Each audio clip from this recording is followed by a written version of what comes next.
Good morning guys. आज आहे आमचा डे 3 आणि आज मी निघलो आहे ओंकारेश्वरपासून पुण्याकडे आम्ही जातो आहे. आता सकाळचे जवळपास 5 वाजलेले आहेत आणि आजचा टोटल डिस्टन्स राहणार आहे 600 किलोमीटर आणि इथून जवळपास 80 ते 85 किलोमीटरचा एकदम नॉर्मल रोड आहे. हायवेला लागेपर्यंत आम्हाला थोडंसं स्ट्रगल करावं लागणार आहे आणि गाडी आम्ही आत्ता कोल्ड स्टार्ट केलेली आहेत. इकडे 2 बाईक आहेत आणि तिकडे दोघं रेडी पण आहेत. चला आपण आता आजची जी काही राईड आहे ती स्टार्ट करूया. चला, हर हर महादेव. टाईम करेक्ट 5 वाजलेले आहेत आणि आपली गाडी अशी दिसते. ते दोघं तिथे आहेत आणि मीटरमध्ये करेक्ट 830 किलोमीटर झालेला आहे. ट्रिप 20 करू म्हणजे आपल्याला समजेल आज किती किलोमीटर टोटल रन होणार आहे.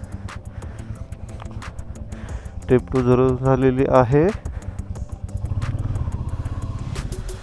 आणि आजची ही संपूर्ण राईड ओंकारेश्वर मध्य प्रदेश टू महाराष्ट्र होणार आहे.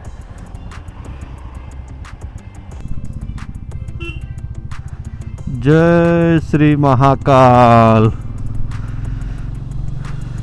करेक्ट 5 वाजता आम्ही इथून निघलोय आणि बघूया पुण्यामध्ये कधी पोहोचणार आहे. थंडी भरपूर आहे. थंडीपासून स्वतःचा बचाव करण्यासाठी आम्ही आमच्या रायडिंग गिअर्सवरती सुद्धा रेनकोट घातलेला आहे, जेणेकरून आम्हाला थंड हवा लागणार नाही. आणि सकाळी सकाळी पूर्ण ओंकारेश्वर झोपेत असते वेळेसच आम्ही पुण्याच्या मार्गाला निघालोय. असं गाडी चालवते वेळेस जेव्हा आपण नवीन नवीन गोष्टी एक्सपिरियन्स करतो ना, तेव्हा खरंच खूप आनंद होतो. जवळपास मी रात्री गाडी चालवलेली आहे, दुपारी चालवलेली आहे, दिवसभरात आपण नेहमीच चालवतो.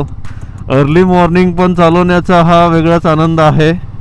त्यातल्या त्यात आता इथे तर पूर्ण सकाळ आहे, एकदम थंडी आहे, बाजूला नदी होती आणि पुढे चालून आता घाट पण लागणार आहे. घाटामध्ये सकाळी सकाळी एकदम धुका असेल, थंडी असेल, त्यामध्ये आम्ही आता पुढे जातोय. आपकी यात्रा मंगलमय हो.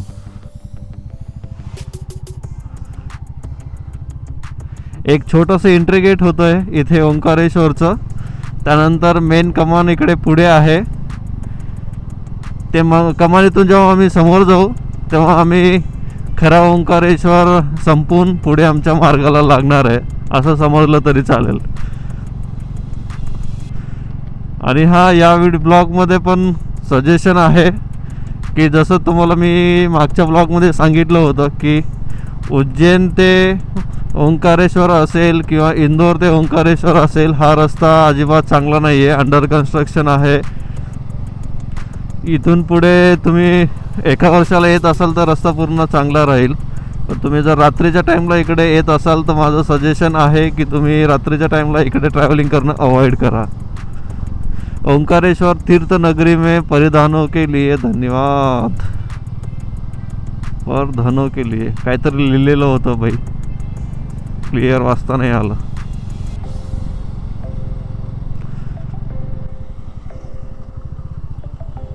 वा, काय सीन दिसतोय. सकाळचे आत्ता करेक्ट 6:30 वाजलेले आहेत आणि आम्ही या ब्रिजवरती आहोत. पूर्ण नदीच्या वरती असं धुकं पसरलेलं दिसतंय आणि थंडी तर खूप जास्त आहे, खूप जास्त. आम्ही थंड हवा अवॉइड करण्यासाठी रेन कव्हर घातलेलं आहे जॅकेटच्या वर. बापरे, एक नंबर सीन दिसतोय तो, एक नंबर. पूर्णच्या मिररवरती पण इकडे फॉग झालेले आहेत. खूप थंडी आहे, असे पूर्ण हात वगैरे सर्व जाम झालेले आहेत.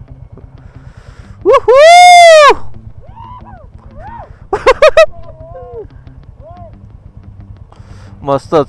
आतापर्यंत आम्ही फक्त 60 किलोमीटर नॉनस्टॉप कव्हर केलेला आहे. त्याला आता पोज देऊ मस्त सार्थकला. काढ काढ काढ.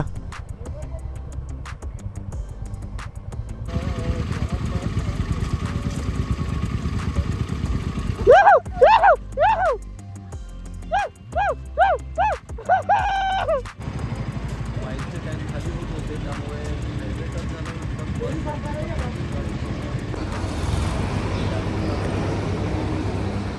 इकडे पोर्टवर ब्रेकफास्ट करून आम्ही निघालो आहोत तिथून पुढे आपल्या परत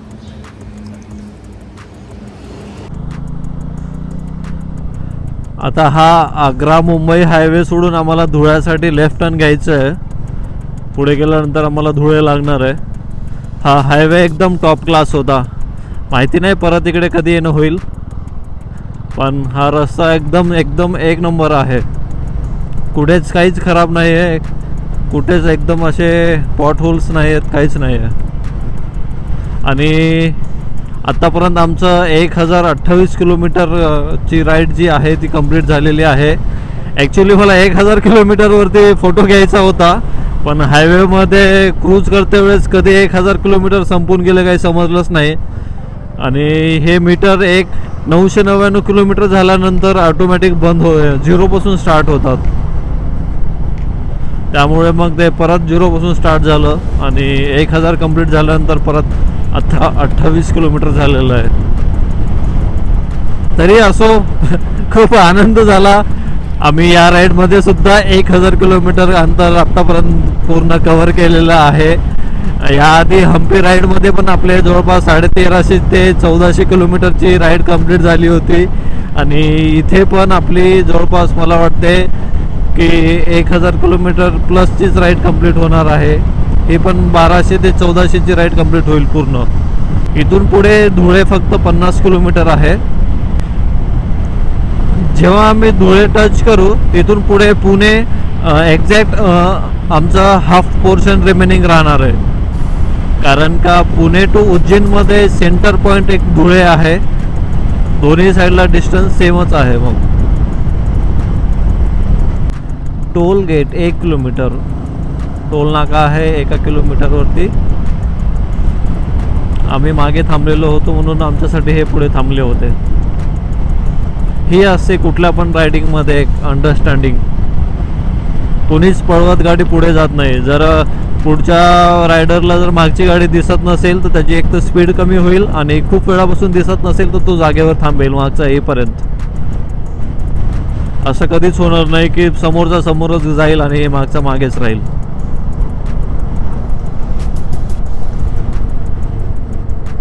चला, वेलकम टू महाराष्ट्र. ॲक्च्युली आम्ही मागेच एंटर केलोय महाराष्ट्रामध्ये आणि हा आहे आपल्या महाराष्ट्रातला. बघा इथे आहे Maharashtra MP border Dhule highway. MP Dhule highway.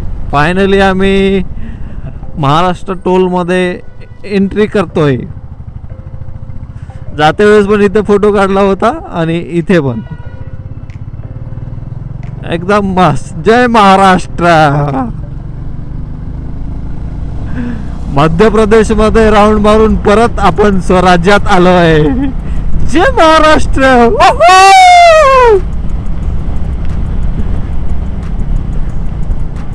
जाते वेळेस तिकडे फोटो घेतला होता आणि इकडे आलोय परत. मस्त एकदम एक नंबर.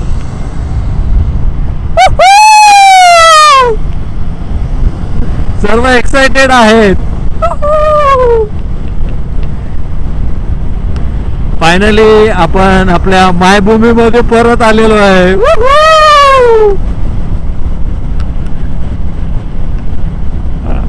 सर्वच्या सर्व एक्साइटेड आहेत. आता सुद्धा 1000 किलोमीटरची राईड कंप्लीट होऊन सुद्धा सर्वांच्या म्हणजे शरीरामध्ये तसाच जोश आहे जसं 0 किलोमीटरला होता. अगदी तसाच जोश आहे. जर माणसाला रायडिंगची जर खरंच आवड असते ना तर ती हे अशी असते. तुम्ही किती जरी राईड करा काही जरी करा पण अंगातला आपला जो काही जोश आहे ना तो कधीच कमी होत नाही.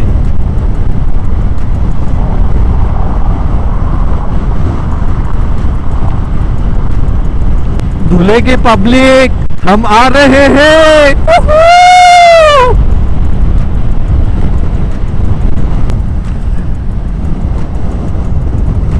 आणि अशा प्रकारे आम्ही करेक्ट 10 वाजता धुळ्यामध्ये येऊन पोहोचलोय.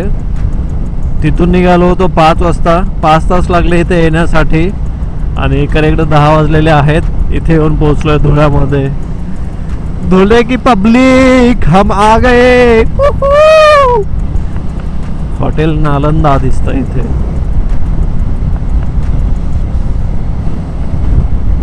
आणि धुळ्यामध्ये आल्यानंतर आता इथून पुढे पुण्याचं सेम एवढं डिस्टन्स राहणार आहे जेवढं आतापर्यंत आपण कव्हर केलेलं आहे. पण आतापर्यंत ट्रॅफिक नव्हती. इथून पुढे जसं पुण्याच्या जवळ जाऊ तशी ट्रॅफिक वाढणार आहे. नाशिक 155 किलोमीटर.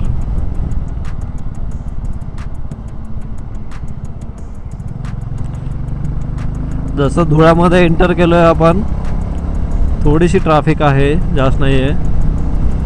आणि तिकडे समोर दिसत आहेत आपले बाकी बायकर्स.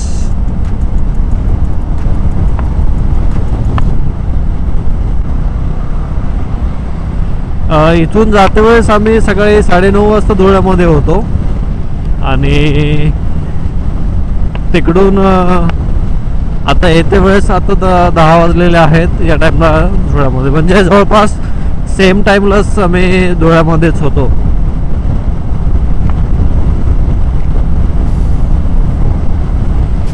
आणि इथून आम्ही जेव्हा तिकडे उज्जैनला जात होतो, जिकडे तुम्हाला मी सांगितलेलं आहे मागच्या ब्लॉगमध्ये, स्वीकार कार धाबा तिकडे जे होता तिकडे आम्ही पुरणपोळी खाल्ली होती. ती आम्हाला खूपच आवडलेली आहे. आता आमचा ऑलरेडी नाश्ता झालेला आहे तरीसुद्धा तिथे पुरणपोळी खाण्यासाठी आम्ही थांबणार आहे.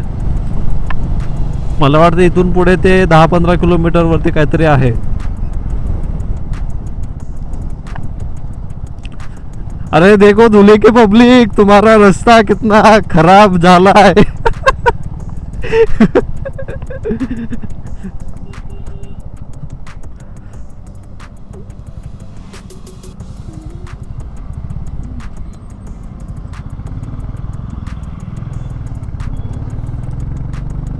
इकडे थोडासा रस्ता खराब होता, बाकी सर्व एकदम टॉप क्लास रस्ता आहे. कुठेच ब्रेक दाबायची पण गरज नाही आहे, एवढा चांगला रस्ता आहे सर्वच्या सर्व.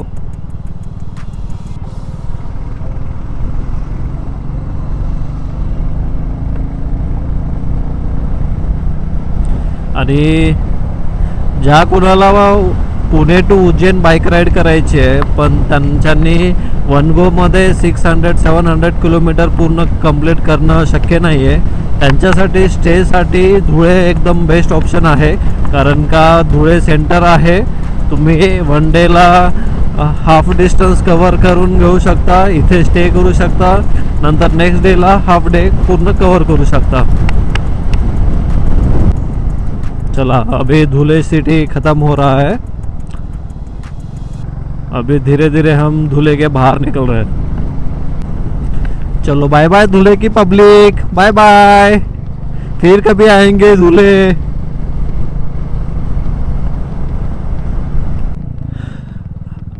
तुम्हाला जे मी आता सांगितलं होतं त्या धाब्यावरती आम्ही परत आलोय, कारण का आम्हाला इथली पुरणपोळी खूप जास्त आवडलेली आहे. तुम्हाला जर पाहिजे असेल हा धाबा तर साईकार फॅमिली धाबा आहे, पुणे धुळे मालेगावच्या मध्ये आहे. तुम्ही इकडे येऊ शकता आणि इथलं फूड एन्जॉय करू शकता. आम्ही इथे एन्जॉय करणार, तुम्हाला पण करायचं असेल तर तुम्ही पण येऊ शकता. मध्ये पण खरंच तिकडे आतमधल्या साईडला खरंच खूप मस्त आहे.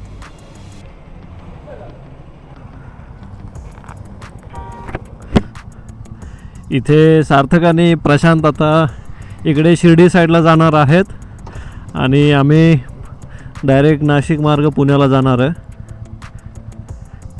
त्यामुळे यांना इथे केलं बाय बाय आणि आम्ही तिघं जातो इथून पुढे पुण्याकडे.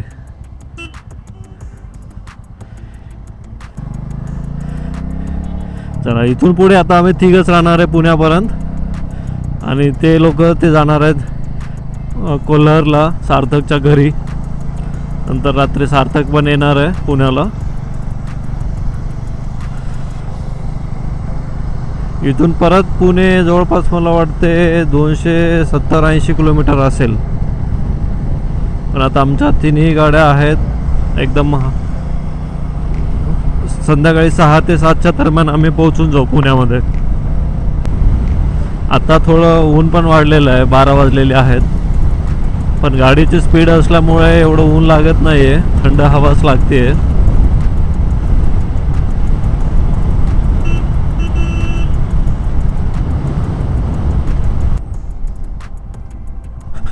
इथे मध्ये मध्ये रस्त्यामध्ये असे छोटे छोटे स्पीड ब्रेकर आहेत जे की जवळ आल्याशिवाय दिसत नाहीत, त्यामुळे यावरून गाडी आदळते.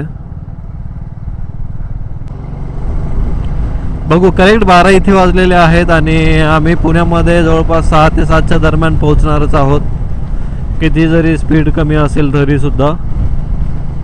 आणि आम्ही इथे 2 वेळेस नाश्ता केलेला आहे, एक तिकडे केला होता, त्यानंतर इथे केला. आम्हाला आता लंच ब्रेक घ्यायची काही इच्छाच नाही आहे, कारण का आम्हाला बिलकुल भूक नाही आहे, नाश्ता एकदम पोट भरून झालेला आहे. त्यामुळे संध्याकाळच्या टाईमला जर 3-4 वाजता जर आम्हाला वाटलं काही खायची इच्छा झाली आमची, तरच तेव्हा आम्ही परत जेवणासाठी किंवा काही खाण्यासाठी ब्रेक घेणार आहे. तेव्हापर्यंत आम्ही फक्त वॉटर ब्रेकच घेणार आहे.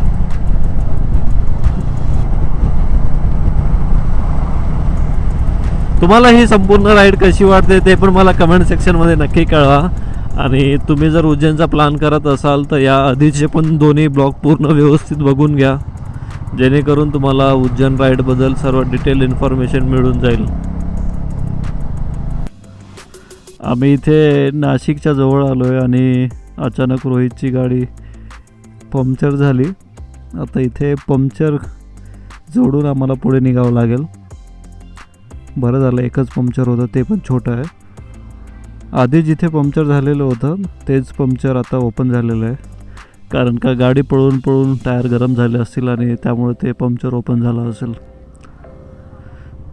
इथून स्टील 212 किलोमीटर रिमेनिंग आहे आणि आत्ता दुपारचे 1 वाजलेले आहेत. मला वाटते की 4-4:30पर्यंत आम्ही पोहोचून जाऊ. ट्यूबलेस टायरचा हा फायदा असतो, पंक्चर जोडण्यासाठी फक्त 1 मिनिट लागलेलं आहे. जर ट्यूबवाला टायर असतं तर पूर्ण टायर काढावं लागलं असतं बाहेर. चला निघू. अरे गाडीतलं पेट्रोल पण पूर्ण संपलेलं आहे, गाडी रिझर्वरला लागली, माझं लक्षच नाही, पेट्रोल टाकावं लागेल. आम्ही आता संगमनेरच्या पुढे येऊन थांबलो आहे आणि इथून पुणे आता 140 किलोमीटर आहे. आम्ही आता 10 मिनिटाचा टी ब्रेक घेतलेला आहे आणि आता जवळपास 3 वाजलेले आहेत. इथून पुढे परत आम्हाला 1 ते 1.5 मिनिमम 1.5 ते 2 तास लागणारच आहेत गाडी, कारण का पुढे खूप जास्त ट्रॅफिक राहणार आहे. आणि तुम्ही हे आमची पूर्ण हालत पाहू शकता, पूर्ण धुळीमध्ये पूर्ण आमचं सर्वांचंच अंग खराब झालेलं आहे. आम्ही जस्ट येऊन पोहोचलोय पुण्यामध्ये आणि पुणे टच झाल्यानंतर रनिंगमध्येच मोबाईलचं स्टोरेज कधी फुल झालं काही समजलंच नाही.